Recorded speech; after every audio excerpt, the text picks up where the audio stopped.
Hello दोस्तों, नमस्कार। स्वागत है आपका आपके अपने यूट्यूब चैनल का गुरुकुल परिवार में। तो आज हम इतिहास के बारे में जानने का प्रयास करेंगे। उसकी एक घटना है महत्वपूर्ण कि भारत पर अरबों का आक्रमण हुआ था, तो उसके बारे में आज हम जानने का प्रयास करेंगे। इसके पहले थोड़ा सा हम देख लें कि इतिहास हमारा है क्या। तो इतिहास किसे कहते हैं? तो इतिहास जो भूतकाल में ऐसी घटित घटनाएं जिनका हम एक क्रमबद्ध तरीके से अध्ययन करते हैं, उसको हम क्या कहते हैं? इतिहास कहते हैं। इतिहास के जो जनक है वो कौन है? तो इतिहास के जनक है हेरोडोटस, जिन्होंने एक पुस्तक लिखी थी हिस्टोरिका, जिसमें इन्होंने संपूर्ण इतिहास का वर्णन किया गया है। ठीक है, तो इतिहास को तीन भागों में पढ़ते हैं।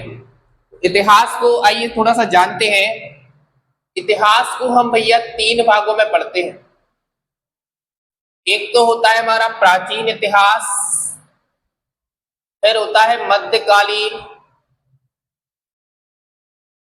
फिर होता है आधुनिक।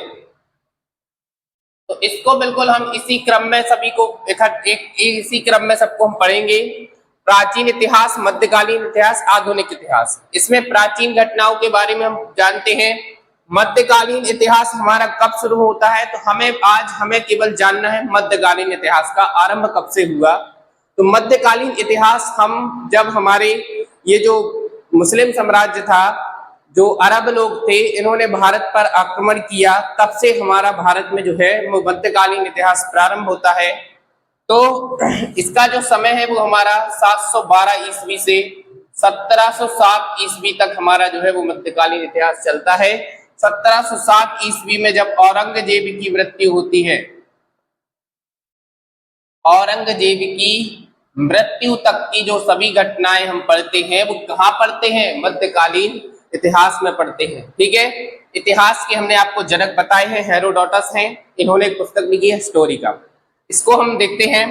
मध्यकालीन इतिहास में हमें पढ़ना है कि अरब मुस्लिम आक्रमण थे, इन्होंने भारत पर आक्रमण कब किया, ये किस उद्देश्य से भारत में आए थे। तो इस सब के बारे में हमें जानना है। देखिए, इसमें सबसे पहले अरब मुस्लिम आक्रमण ने शासन किया था, जिसमें एक बहुत फेमस नाम है मोहम्मद बिन कासिम। इसने 712 ईस्वी में भारत पर आक्रमण किया था। इसकी हम आज आपको पूरी कहानी बताएंगे। फिर इसके बाद हमें देखना है तुर्की मुस्लिम आक्रमण। इसके बाद किसने आक्रमण किया भाई साहब? तो तुर्क लोगों ने। अब तुर्की जैसे महमूद गजनवी हो गया, इसने अपन ने सुना है कि इसने भारत पर 17 बार आक्रमण किया था। इसका जो टाइम पीरियड है वो 1000 से चालू होता है। इसके बाद मोहम्मद गौरी है, इसने भी भारत पर काफी शासन किया है। इसका जो टाइम है वो 1175 में ये भारत आया था। इसके बाद है दिल्ली सल्तनत। दिल्ली सल्तनत में हम काफी सारी चीजों के बारे में पढ़ते हैं, जैसे कि इसी के बाद जो मोहम्मद गौरी थे, इसके गुलामों ने शासन किया। इसके गुलामों ने 1206 ईस्वी से 1526 ईस्वी तक शासन किया दिल्ली सल्तनत पर। फिर इसके बाद 1526 ईस्वी में एक युद्ध होता है, पानीपत का प्रथम युद्ध, जिसमें बाबर मुगल साम्राज्य की स्थापना करता है और पर दिल्ली पर किसका? मुगलों का जो राज शासन हो जाता है। तो आज हमें जानना है केवल अरब मुस्लिम आक्रमण के बारे में। ठीक है, तो इसकी एक कहानी है। कहानी को आप बढ़िया अच्छे से सुनिए ध्यान से। ये बहुत प्रतियोगी परीक्षाओं के लिए बहुत इंपॉर्टेंट है। यहाँ से हमेशा 1-2 क्वेश्चन पेपर में आते ही आते हैं। तो इसको आज अपन देखते हैं, अरब मुस्लिम आक्रमण। अब देखिए भैया, इसमें एक राजा है अल हज्जाज। क्या है? अल हज्जाज। अल हज्जाज जो राजा है, अब जो अपना भारत है, भारत में एक प्रांत था सिंध प्रांत। भारत में एक प्रांत था सिंध प्रांत, जो आज की स्थिति में अगर अपन देखें तो ये पाकिस्तान का हिस्सा है। लेकिन उस टाइम पर जो ये था वो भारत का हिस्सा था, क्योंकि हमारा भारत अखंड भारत था, सोने की चिड़िया था। ठीक है, तो ये जो सिंध प्रांत है, इसका एक राजा हुआ करता था। राजा का नाम क्या था? देखो, इस पर सिंध प्रांत पर एक भैया बंदरगाह है, देवल बंदरगाह। क्या है? देवल बंदरगाह। और अल हज्जाज जो था, अल हज्जाज का जो व्यापार चलता था, वो अल हज्जाज का व्यापार समुद्री मार्गों से चलता था। ठीक है, यहाँ पे उस समय पे कौन बैठे थे? तो दाहिर भाई साहब बैठे थे, राजा दाहिर का शासन था। ठीक है, अब दाहिर एक ब्राह्मण था, हिंदू था, एक ब्राह्मण भी था और हिंदू भी था। ठीक है, अब क्या होता है, तो इसकी अपन कहानी सुनते हैं थोड़ा पहले। जो अल हज्जाज था, अल हज्जाज का जहाजों के माध्यम से जो है इसका व्यापार चलता था। तो क्या होता है कि यहाँ पे सिंध प्रांत के अंतर्गत यहाँ पे पास में इसके जहाजों को लूट लिया जाता है। तो अल हज्जाज भाई साहब को गुस्सा आता है, बोलते हैं हमारे जहाजों को लूट लिया गया है। तो ये भाई साहब जाते हैं राजा दाहिर के पास, उससे बोलते हैं कि भैया आपके क्षेत्र में क्या चल रहा है, हमारे जहाजों को लूट लिया गया है। तो दाहिर तो और खतरनाक आदमी, बोले उसने उसको क्या किया, डांट दिया, धपकार दिया, भगा दिया, बोले हट चल हट निकल यहाँ से, कौन है तुम, हम नहीं जानते। ठीक है, तो क्या हुआ, अल हज्जाज भाई साहब को थोड़ा सा बुरा लग गया, इसने यार हमें डांट दिया, हमारी बात नहीं सुनी। तो अल हज्जाज ने क्या किया, अल हज्जाज ने सबसे पहले अपना एक सेनापति भेजा 711 ईस्वी में। 711 ईस्वी में अल हज्जाज भाई साहब ने सिंध प्रांत पर दाहिर के लिए एक सेनापति भेजा, उबैदुल्ला। अब ये भाई साहब आए दाहिर से युद्ध करने के लिए। तो युद्ध करने के लिए आए तो दाहिर ने क्या किया, दो चार लगाए और भगा दिया, बोले चल हट निकल यहाँ से।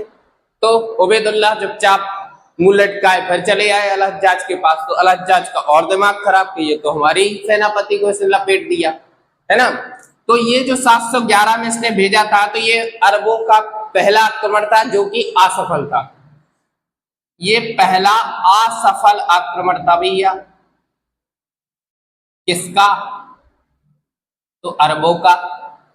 ये पहला असफल आक्रमण इसने 711 ईस्वी में किया था, जो कि सफल नहीं हुआ था। इसके बाद क्या करता है, अल हज्जाज फिर से अपना दूसरा सेनापति भेजता है।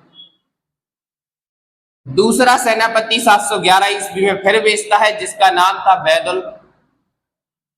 बैदुल भाई साहब आए युद्ध करने के लिए बड़े दादा बन के। तो दाहिर ने फिर लपेट दिया, दो चार दिए और धक्कार के भगा दिए, बोले चल हट निकल। फिर अल हज्जाज का और दिमाग खराब, अब भैया यार कोई धक्कार दे मार दे तो खून खौलने लगता है, तो इसका खून खौला और इसको गुस्सा आया कि यार इसने हमारे दो दो सेनापति को लपेट के फेंक दिया। उबैदुल्ला बैदुल दोनों चुपचाप मुंह लटकाए फिर चले आए। फिर इसने क्या किया, अल हज्जाज ने एक इसका शासक, इसका एक और सेनापति था जिसका नाम था मोहम्मद बिन कासिम। यहां से आपको थोड़ा विशेष ध्यान देना है क्योंकि ये भारत पर पहला अरबों का सफल आक्रमण था। तो 712 ईस्वी में मोहम्मद बिन कासिम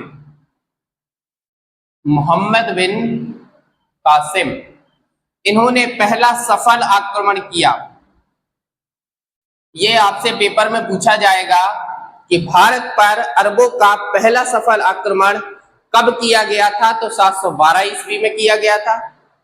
किसके द्वारा किया गया था, तो मोहम्मद बिन कासिम के द्वारा किया गया था। ठीक है, यहां से जो होता है हमारा मध्यकालीन इतिहास प्रारंभ होता है कि पहला जो अरबों का आक्रमण था वो 712 ईस्वी में किया गया, मोहम्मद कासिम के द्वारा किया गया। अब मोहम्मद कासिम ने दाहिर से युद्ध किया। तो ये जो युद्ध किया दाहिर से, इस युद्ध को हम कहते हैं रावर का युद्ध। रावर का युद्ध, रावण नहीं रावर। ठीक है, इसको हम क्या कहेंगे, रावर का युद्ध। इसको हम कहेंगे रावर का युद्ध। जो कब हुआ था, ये भी पेपर में क्वेश्चन आता है कि रावर का युद्ध कब हुआ था, तो भैया 712 ईस्वी में। किसके द्वारा हुआ था, तो मोहम्मद बिन कासिम और दाहिर, राजा दाहिर के बीच में हुआ था, जिसमें दाहिर क्या हो गए थे, दाहिर हमारे पराजित हो गए। अब दाहिर हमारे पराजित हो गए, हार गए, तो बड़ा दुख का माहौल हो गया। इनकी जो महिलाएं थी उन्होंने भी थोड़ा सा प्रयास किया कि हम मोहम्मद बिन कासिम से युद्ध करें, लेकिन भैया नहीं चल पाया और उनको क्या करना पड़ा, जौहर करना पड़ा। जौहर क्या होता है, जौहर एक ऐसी घटना होती है कि जिसका पति मर जाए, या पहले के समय में ऐसा राजा महाराजा होता था कि या उनका पति हार जाए युद्ध में, तो उनकी जो महिलाएं होती थी वो क्या कर लेती थी, जौहर कर लेती। जौहर का मतलब होता है कि अपने आप को जीवित आग में झोंक देना, ये हमारा क्या होता था, जौहर होता था। इसके बाद इनकी इसकी जो दाहिर था, इसकी दो पुत्री थी, इसकी दो पुत्री थी जिसका नाम था शूर्यमला और परिमला। शूरमला और परिमला इसकी दो पुत्री थी, जो कि मोहम्मद बिन कासिम को बहुत ही अच्छी लगी थी, वो देखने में भी सुंदर थी। तो ये भाई साहब क्या चाहते थे कि हमने युद्ध तो जीत ही लिया है, अब हम अपने राजा साहब को थोड़ा और प्रसन्न कर दें, तो इनको ले जाके इनके सामने पेश करेंगे तो वो थोड़ा और मगर खुश हो जाएंगे। उनकी जो बदनामी हुई है, उनके दो दो सेनापति को लपेट दिया गया है, तो इससे थोड़ा उनका गुस्सा शांत हो जाएगा। लेकिन ये बहुत चतुर थी, इनने नहीं की बात लगवा दी। वो कैसे? जैसे इनने पेश किया तो इसने उल्टा इल्जाम लगा दिया इसके ऊपर कि इसने मुझे रास्ते में छेड़ा है, पकड़ा है, इस तरीके इल्जाम लगा दिए। तो अबेदुल्ला जो अल हज्जाज था वो थोड़ा सा गुस्सा हो गया और इसी को लपेट दिया मोहम्मद बिन कासिम को। ठीक है, तो ये अपन बाद में देखते हैं। अब अपन को देखना है कि भैया 712 ईस्वी में सिंध प्रांत पर मोहम्मद बिन कासिम भाई साहब बैठ गए। इनका शासन काल जो है वो 712 से 714 ईस्वी तक रहता है, जो कि अब ये भारत पर 2 साल शासन करते हैं। अब 2 साल शासन किया है इनने, तो कुछ ना कुछ तो किया ही होगा, कुछ ना कुछ छाप तो छोड़ी होगी अपनी, जब तो आज अपन इनके बारे में पढ़ रहे हैं, है ना। तो मोहम्मद बिन कासिम जो था 2 साल भारत में रहा, इसने खूब बढ़िया शासन किया, राज किया। ये जो था इनका जो अरबों का जो मेन उद्देश्य था वो क्या था? इनका उद्देश्य था कि हम भारत से बहुत सारा धन दौलत लूटे, धन संपदा को लूटे। और ये जो थे इस्लाम धर्म के थे, तो ये दूसरा काम चाहते थे। इनका दूसरा उद्देश्य था कि हम अपने इस्लाम धर्म का प्रचार प्रसार करें। तो इस्लाम धर्म के बारे में भी अपन जानेंगे, उसके लिए अपन एक अलग से इस्लाम धर्म को पढ़ेंगे। यहाँ पे ये लोग अपना ये क्या चाहते थे? इस्लाम, अपने धर्म का प्रचार प्रसार करना, धर्म का प्रचार प्रसार करना। और दूसरा इनका उद्देश्य था धन दौलत को लूटना, धन दौलत को लूटना।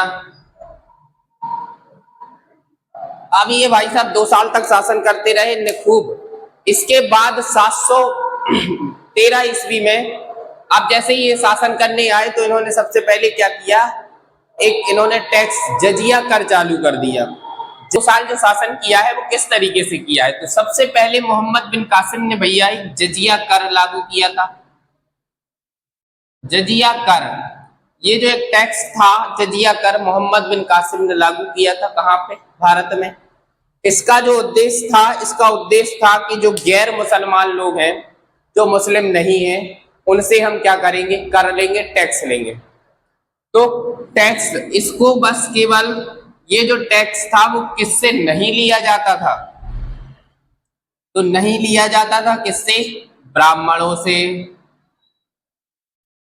विधवा औरतों से, विकलांगों से और बच्चों से।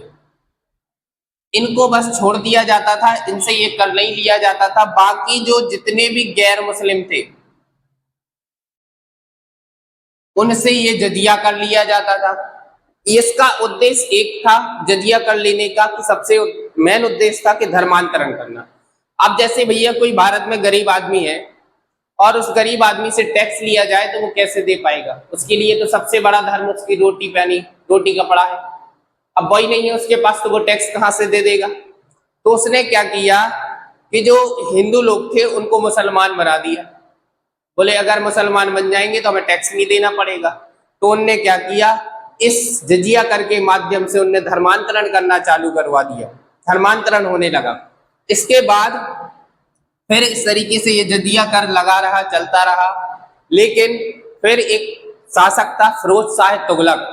फिरोज शाह तुगलक ने क्या किया? फिरोज शाह तुगलक ये भाई साहब और महान थे, ये ब्राह्मणों से भी इस पे जजिया कर लेते थे, है ना। तो फिरोज शाह तुगलक ने भी क्या किया? जजिया कर लिया। इसके बाद भैया 1564 ईस्वी में जब अकबर का शासन हुआ, तो भैया अकबर थोड़ा महान शासक था, उसने क्या किया? जजिया कर को समाप्त कर दिया, जजिया कर को समाप्त कर दिया। फिर औरंगजेब ने फिर से लागू कर दिया था जजिया कर। तो इस कहानी को अपन थोड़ा सा आगे देखेंगे। अभी आज हमें केवल जानना है मोहम्मद बिन कासिम के बारे में, ठीक है। तो मोहम्मद बिन कासिम ने जजिया कर लगाया। जजिया कर गैर मुस्लिमों से लिया जाता था, ब्राह्मणों, विधवा, विकलांगों, बच्चों से नहीं लिया जाता था। इसके बाद मोहम्मद बिन कासिम ने 713 ईस्वी में मुल्तान पर कब्जा किया, मुल्तान को जीता। मुल्तान में इतना धन दौलत था, इसने पूरा धन दौलत लूट लिया मुल्तान का। फिर मुल्तान से सारा धन दौलत लूट लिया। मुल्तान को भाई साहब उस समय पे, जो मध्यकालीन इतिहास के टाइम पे, इस मुल्तान को किस स्वर्ण नगरी के नाम से जाना जाता है? तो अगर आपसे पेपर में क्वेश्चन पूछा दिया जाए कि मुल्तान को किस नाम से जाना जाता है, तो स्वर्ण नगरी के नाम से जाना जाता है। इसने यहाँ पे भी शासन किया, मुल्तान पर भी। इसके बाद यहाँ पे अब इसका देखो उद्देश्य क्या था। अब भैया ये सबसे पहले तो आपको हमारी बात पे तो विश्वास नहीं होगा, बोले हमारे सर तो झूठ बोल रहा है ना। तो इस सब की जो जानकारी है वो हमें मिलती है चचनामा से। चचनामा एक किताब का नाम है, इसको हम फतेहनामा भी बोलते हैं। इसकी पूरी जानकारी आपको चचनामा में मिल जाएगी। तो आपको हमारी बात पे विश्वास ना हो तो आप चचनामा में देख सकते हैं, ठीक है। इसका जो पूरा प्रूफ है वो चचनामा में मिल जाएगा आपको। इसके बाद 713 ईस्वी में जो मोहम्मद बिन कासिम था, इसने भाई साहब ने क्या किया, मुल्तान को लूटा। मुल्तान की जो धन संपदा थी उसको लूटा। मुल्तान को उस टाइम पे क्या कहा जाता था, तो स्वर्ण नगरी कहा जाता था। इसके बाद इसने 714 ईस्वी तक ही भारत पर शासन किया था। इसके बाद हम बताया था ना कि जो इसकी पुत्री थी सूर्यमला और परिमला, इसने ही, बहुत होशियार थी, इनने ही अलहज्जाज के द्वारा इसको लपेट दिया था, है ना, इसके ऊपर इल्जाम लगा करके। तो इसका जो शासन काल था वो 714 ईस्वी तक ही था। इसने देखिए, अब अपन ने इसका उद्देश्य देख लिया, इसने जजिया कर लगाया, धर्मांतरण करवाया। इसके बाद इसका जो भैया ये 2 साल शासन करता रहा, तो इसका क्या प्रभाव पड़ा भारत पर, इसने क्या छाप छोड़ी। तो इसने क्या किया, इसके जो प्रभाव थे, सबसे पहले तो इसने जो अपने अरबी घोड़ों और ऊंटों का पालन किया, अरबी घोड़ों और ऊंटों का पालन किया, ठीक है। धर्मांतरण करवाया, खूब भर भर के धर्मांतरण करवाया। और इसने भारत में स्वर्ण सिक्के, सोने के सिक्के चलवाए। तो भैया पहला मुस्लिम शासक था जिसने भारत में सोने के सिक्के चलवाए थे। इसके बाद इसने धर्मांतरण करवाया, घोड़ों ऊंटों का पालन किया, सोने के सिक्के चलाए। इसके बाद हमें अरबों के द्वारा ही भारत में मानचित्र बनाने की कला आई। इससे पहले भारत को मानचित्र नहीं आता था, तो अरबों ने, इनके माध्यम से ही हमें मानचित्र के बारे में जानकारी मिली। फिर इसके बाद इनने ही हमें मानसून के बारे में बताया। फिर इन्होंने ही भैया खजूर की खेती की भारत में। फिर इनका इतना ही प्रभाव पड़ा, इससे मोहम्मद बिन कासिम, ये हमारी आज की प्यारी सी स्टोरी थी, भारत पर अरबों का आक्रमण। तो हमने इसको बड़े डिटेल से समझा और जाना। इसके बाद अपन मिलते हैं नेक्स्ट क्लास के साथ। आज के लिए इतना ही, धन्यवाद।